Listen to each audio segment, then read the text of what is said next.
My beloved brothers and sisters, when the heart becomes tired and the mind becomes loud, we begin to drown in thoughts that were never meant to control us. Overthinking is the silent storm that steals our peace, slowly convincing us that we must carry every fear, every possibility, every what if alone. But the truth is simpler, softer, more merciful. You were never created to bear the weight of the world on your shoulders. Allah did not design your heart to live in endless cycles of fear. He designed it to find rest in Him. Every moment you spend overthinking is a moment you forget that the one who created tomorrow is already taking care of it. So today, I want you to breathe, to return to the one who sees what you cannot see, who knows what you cannot know, and who holds what you cannot hold. Stopping overthinking is not about controlling every thought. It is about surrendering every thought to Allah, trusting that His plan is wiser, kinder, and more beautiful than anything your mind can imagine. Stop overthinking by returning your heart to Allah through surrender and trust. There comes a point in every person's life when the mind becomes louder than the heart, when thoughts run faster than faith, and when the inner world turns into a battlefield where fears become soldiers and worries become weapons.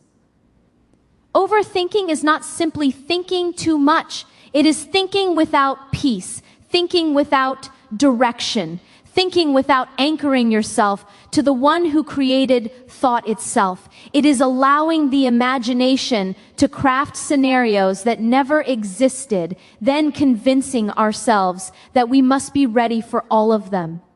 It is carrying burdens that have not happened yet, trying to solve problems that Allah has not even written for us, worrying about doors that may never open, and fearing paths we may never walk. Yet the soul was never designed to live this way. The heart was created to rest in remembrance, not drown in imagination. The mind was created to analyze, but not to control destiny.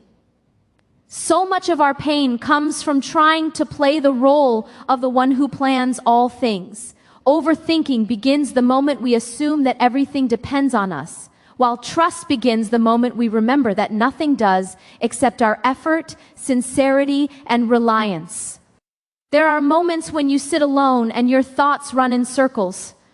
You replay conversations, trying to analyze every word, every gesture, every silence. You imagine what someone might have meant, what they might think about you now, what may happen because of something so small. And in your mind, this tiny spark becomes a wildfire. You start to think about the future, and suddenly the future feels heavy, too heavy to walk toward. You think about what could go wrong, what could fall apart, what could hurt you, and somehow your heart starts believing that pain is more likely than mercy.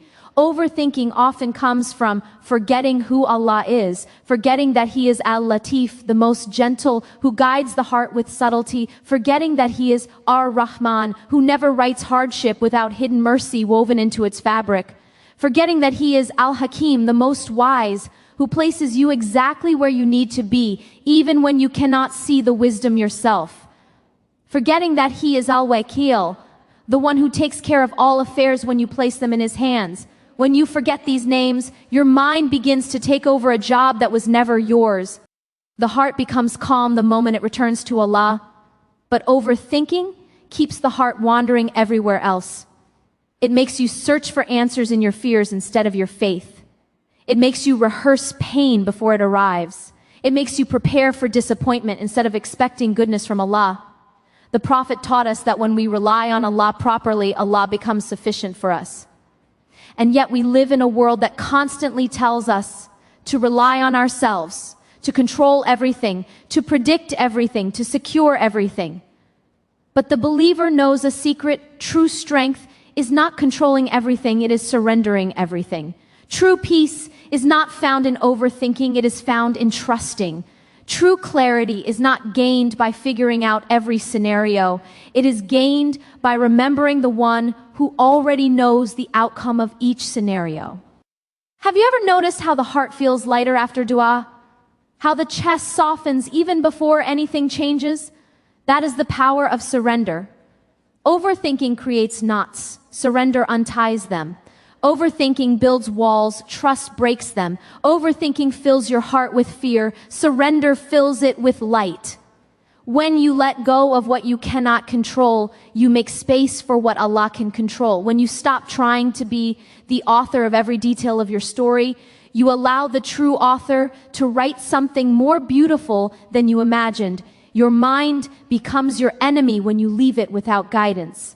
But when you anchor it with remembrance, with Quran, with dua, with tawakkul, it becomes your companion instead of your captor. There are many reasons we overthink. Sometimes it comes from fear of the past repeating itself. Sometimes from fear of people's opinions. Sometimes from fear of failure. Sometimes from fear of losing what we love. And sometimes from fear of the unknown. But Islam teaches us that the unknown is only unknown to us, not to Allah. What you fear tomorrow, Allah already knows completely.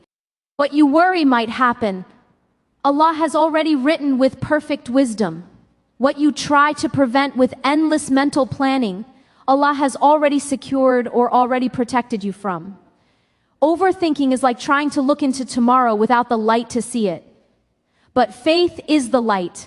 Faith does not remove uncertainty, but it removes the fear of uncertainty. It teaches you that the future is not scary because Allah is already there. When you stop overthinking, you are not becoming careless. You are becoming surrendered. You are saying, I will do my part and I will leave the rest to the one who never fails. You are saying, I trust that Allah will choose what is best, even when I do not understand it yet. You are saying, I do not need to carry the weight of every possibility because Allah is already carrying me. The most powerful transformation happens when you shift from what if to even if. What if things go wrong? Even if they do, Allah will guide me. What if people misunderstand me? Even if they do, Allah understands me. What if I fail? Even if I fail, Allah will lift me. What if I lose something? Even if I lose, Allah will replace it with better. This is the heart of someone who trusts. This is the heart that overthinking cannot control anymore. Overthinking often comes from giving the future too much power and giving the present too little attention. Islam teaches us to live in the moment. When you pray now, not tomorrow. When you repent now, not tomorrow. When you trust Allah, you trust Him now, not tomorrow. The Prophet taught us that if something befalls the believer, even a thorn, it removes sins. He taught us that no hardship is wasted. He taught us that nothing happens without purpose. So when the mind begins to panic, remind yourself, Allah has never taken anything from me without giving me something greater. Allah has never closed a door for me without preparing another. Allah has never written a hardship for me without hiding within it a gift. When you believe this deeply, overthinking loses its power.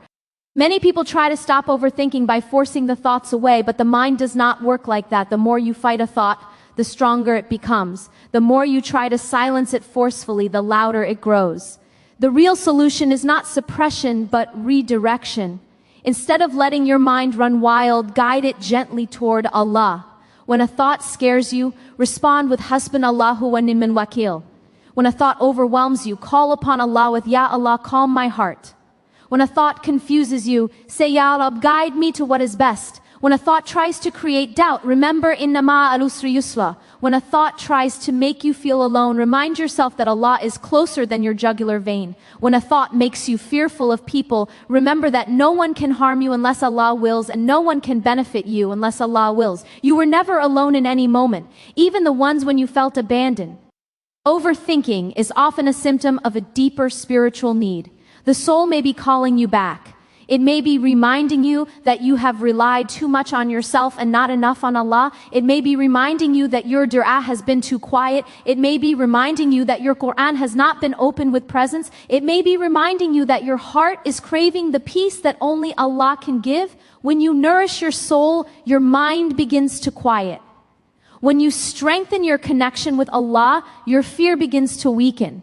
When you spend time with the words of Allah, the whispers of anxiety lose their power. One of the most beautiful ways to stop overthinking is to remember that everything written for you will never miss you, and everything not written for you will never reach you. Whatever is meant for your heart will find its way to your heart. Whatever is meant for your life will arrive at the exact moment it is written to arrive. You cannot delay it with fear, and you cannot hasten it with anxiety. This is why surrender brings so much peace. You no longer chase what is not yours. You no longer cling to what Allah has not written. You no longer fear losing what is already protected for you. You walk with a heart that trusts more than it trembles. Overthinking is heavy. Tawakkul is light. Overthinking is chaotic. Surrender is calm. Overthinking exhausts you. Trust strengthens you. Overthinking confuses you. Faith clarifies you. The more you trust Allah, the less power your fears have. The more you rely on Him, the more you stop relying on your imagination to predict or protect your life. The more you surrender, the more you feel lifted, held, guided, and reassured. Your life is not in the hands of your thoughts, it is in the hands of Allah. Your future is not shaped by your fears, it is shaped by His mercy. Your path is not controlled by your overthinking, it is controlled by His plan. When you let your heart return to Him, your mind begins to rest. When you surrender your worries to Him, your soul begins to breathe. When you trust that He is taking care of what you cannot see, you stop trying to control what was never meant to be yours to control. Silence the noise of fear by grounding yourself in dhikr and presence. There is a kind of noise that no one else can hear but you. A noise that fills the space between your thoughts and creates storms inside your chest. This noise is not the sound of the outside world. It is the echo of fear within the heart. Fear of the unknown, fear of loss, fear of failure, fear of what people think, fear of making the wrong decision, fear of not being enough. These fears gather one by one until they create a crowded room inside your mind. And suddenly the simplest moments of your life feel heavy. You are physically present but spiritually distant, mentally overwhelmed, emotionally exhausted. And all of it begins with noise. Not the noise around you, but the noise within you. Dhikr is the language of the heart when words fail the mind. Presence is the state where faith becomes stronger than fear. When you allow yourself to live in the remembrance of Allah, something incredible happens. The noise begins to quiet. Not because the problems disappear, not because life becomes perfect, not because the future becomes certain, but because your heart realigns with the one who controls everything you fear. The moment you say Subhanallah, the heart remembers the perfection of the one who never makes mistakes.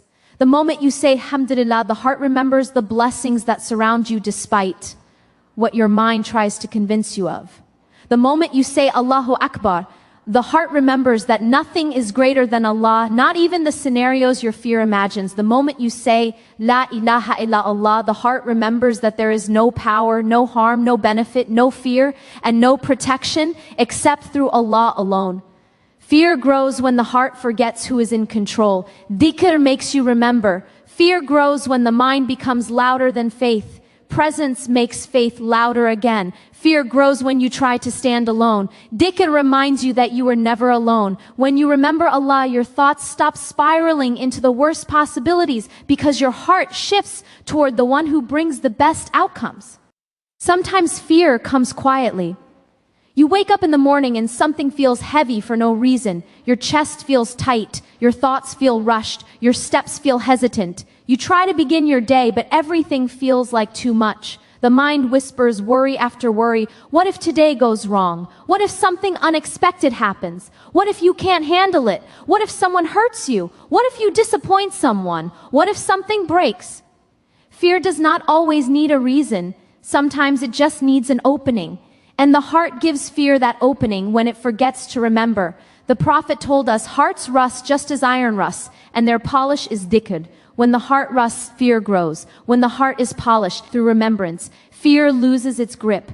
Presence is the act of bringing your heart back to the moment. When you stand in salah and say Allahu Akbar, you are not just beginning prayer, you are entering a space where everything outside the prayer drops away. You step into a moment where fear has no permission to enter because your heart is occupied by the nearness of Allah. But many of us pray with our bodies present and our hearts absent. The body bows, but the mind wanders. The tongue recites, but the heart remains silent. Fear thrives in a prayer without presence. But when you slow down, breathe, and remind yourself that you are standing before the Lord of all worlds, the heart begins to settle. Presence is not about emptying the mind, it is about filling it with what matters most. Fear is not always the enemy. Sometimes fear is a teacher. Sometimes fear shows you where your heart needs healing. Sometimes fear reveals your attachment, your expectations, your wounds, your insecurities. And sometimes fear is simply a sign that you have been disconnected from remembrance. The heart cannot be calm without dhikr, because calmness is a gift Allah gives to those who remember Him. Verily, in the remembrance of Allah do hearts find rest. This rest is not superficial. It is deep. It is cleansing. It is the kind of rest that shifts the way you breathe, the way you think, the way you respond to pain, the way you walk through life. Dhikr is not only in words, it is in awareness. Awareness that Allah sees you, hears you, knows you, understands you, protects you, guides you. Awareness that nothing you face is random. Awareness that everything you fear is already written and already managed by Allah's wisdom. Awareness that your future is not a dark room filled with unknown dangers, but a path lit by Allah's promise that He will never leave you alone. When you carry this awareness, presence becomes natural. You do not need to force yourself to be calm. Calmness becomes the heart's resting place. Fear often becomes louder when life feels out of your control. You try to plan everything. You try to manage every detail. You try to predict every scenario. You try to protect yourself from every possibility. And the more you try, the more overwhelmed you become. You begin to live in the future instead of the present. You start bracing for pain that has not happened. You start imagining outcomes that Allah never wrote. Fear makes you forget the now. Dhikr brings you back. When you say Bismillah, you bring Allah into this moment, not the next. When you say Alhamdulillah, you appreciate this breath, not the next. When you say Astaghfirullah, you cleanse your heart now, not later. Dhikr roots you in the moment that Allah has given you, and the moment Allah has given you is always the safest place to be, because He is present in it. Sometimes fear comes because of trauma. Something happened in your past that left a mark on your soul, a loss, a betrayal, a disappointment, a heartbreak, a failure, a mistake. And now, every time something reminds you of that moment, fear rises again. Your mind starts protecting you by overthinking, by imagining ways to avoid that pain again. But the heart cannot heal through fear. It heals through remembrance. When you remember Allah, you remember that He never allowed that past pain to destroy you.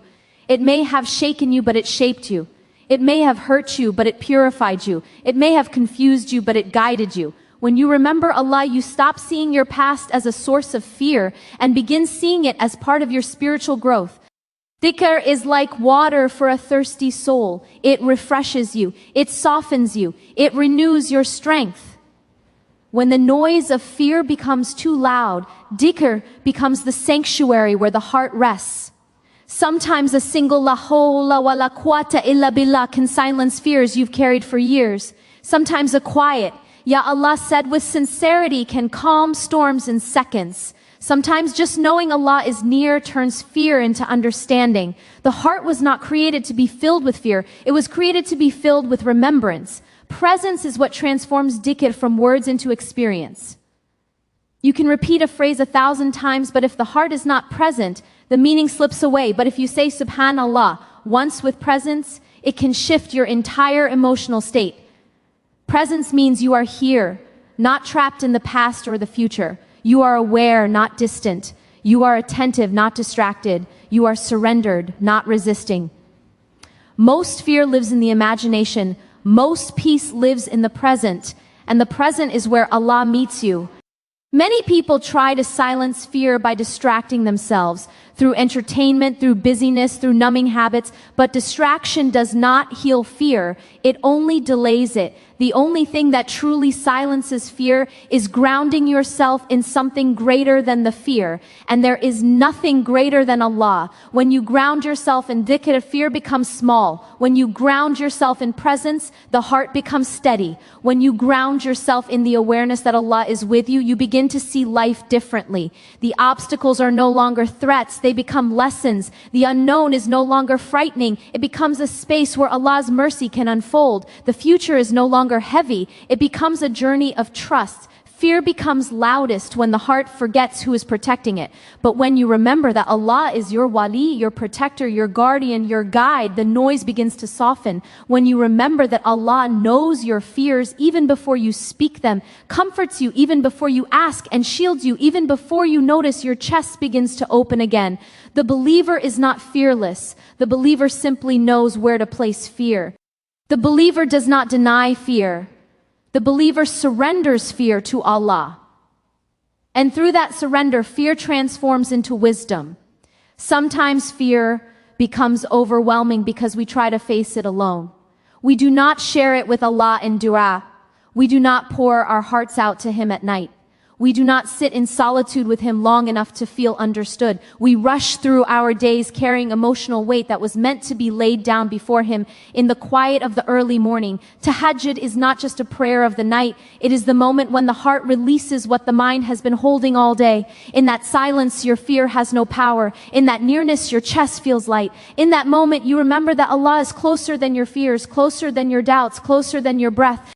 Dhikr is not only spoken by the tongue, it is also spoken by the actions. When you forgive someone, you are remembering Allah's mercy. When you give charity, you are remembering Allah's generosity. When you show kindness, you are remembering Allah's compassion. When you choose patience, you are remembering Allah's timing. When you trust instead of panic, you are remembering Allah's plan. These acts are forms of dhikr that silence fear more deeply than words.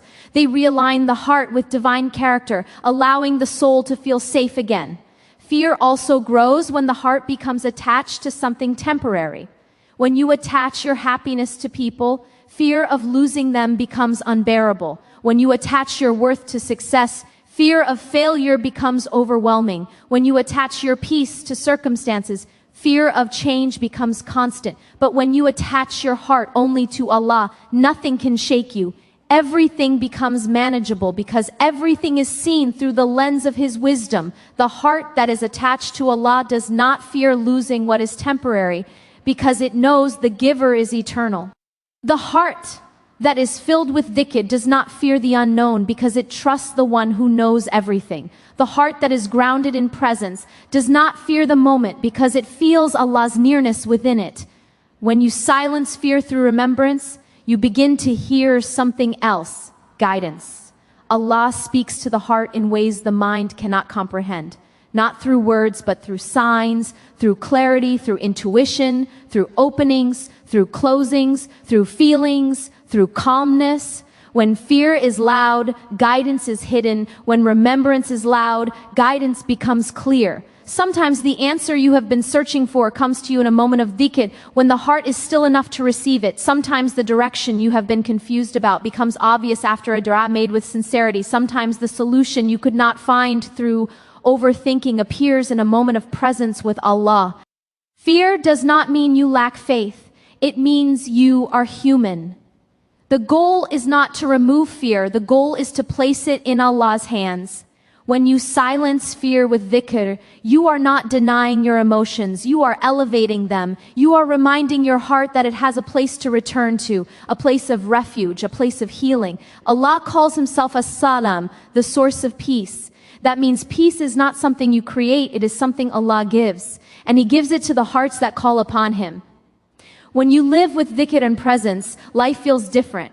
You start waking up with gratitude instead of dread. You begin feeling guided instead of lost. You begin noticing blessings instead of burdens. You begin seeing signs instead of obstacles. You begin trusting instead of fearing. You begin breathing with ease instead of tension. You begin living from the heart instead of the mind's noise. Fear loses its power when you remember you are held. Fear loses its power when you remember you are guided. Fear loses its power when you remember you are protected. Fear loses its power when you remember you are loved by the one who created love. And dhikr reminds you of all of this. Presence grounds you in all of this. When your heart is with Allah, the noise of fear has nowhere left to speak. Replace mental battles with spiritual clarity by reconnecting to your purpose. There is a kind of exhaustion that comes not from the body, but from the mind, a kind of tiredness that sleep cannot cure, a heaviness that comes from constantly wrestling with thoughts, doubts, fears, questions, and uncertainties. It is like living inside a storm that never stops, like fighting an enemy you cannot see, like trying to quiet voices that do not belong to you. These mental battles drain the heart until even simple things feel overwhelming. It becomes difficult to reflect, difficult to breathe, difficult to see hope, difficult to choose peace. You begin wondering why your mind feels like a battlefield and when it became so complicated. And often it all comes down to one thing. You have forgotten your purpose, even if only for a moment. The heart becomes confused when it loses sight of why it was created. The soul becomes restless when it forgets whom it belongs to. The mind becomes chaotic when it tries to carry responsibilities that were meant for faith. Your purpose is to know Allah, to worship Him, to walk toward Him, to remember Him, to rely on Him, and to reflect Him in how you live. When you forget this, life becomes blurry. Everything feels heavier than it should be. Every decision becomes a burden. Every mistake becomes a disaster. Every delay feels like rejection. Every setback feels like a personal failure. You begin defining your worth by people's approval, your success by worldly measures, your identity by what the world says instead of what your Creator says. And as the heart gets pulled away from its true center, the mind begins to fight battles it was never meant to fight. When you reconnect with your purpose, everything becomes clearer. You stop seeing yourself through the lens of anxiety and begin seeing yourself through the lens of faith. You stop asking, why is this happening to me? And start asking, what is Allah teaching me? You stop fearing uncertainty and start trusting that every chapter of your life is written with wisdom. You stop thinking you are alone and begin feeling the presence of Allah guiding you in ways you did not notice before. This clarity does not remove hardships, but it transforms how you walk through them. It restores meaning. It restores direction. It restores peace. There are moments in life when your mind becomes your harshest critic. It questions your decisions, your abilities, your worth, your future. It whispers that you are not enough, that you have failed, that others are better, that you will not make it. And sometimes without realizing it, you begin believing these whispers. You begin internalizing them. You begin shaping your identity around them. But these thoughts are not the truth. They are a reflection of distance. Distance from your purpose, distance from your Creator, distance from the spiritual grounding that gives everything meaning. When you return to your purpose, you begin to see that your worth comes from Allah, not from your inner critic. Purpose brings clarity because it reminds you what matters and what does not. It reminds you that you were not created to please people, but to please Allah. It reminds you that your success is not measured by numbers, fame, validation, or applause, but by sincerity, intention, and effort. It reminds you that every challenge is a chance to grow spiritually. It reminds you that this world is only a journey, not a destination. The mind becomes overwhelmed when it tries to build a life only rooted in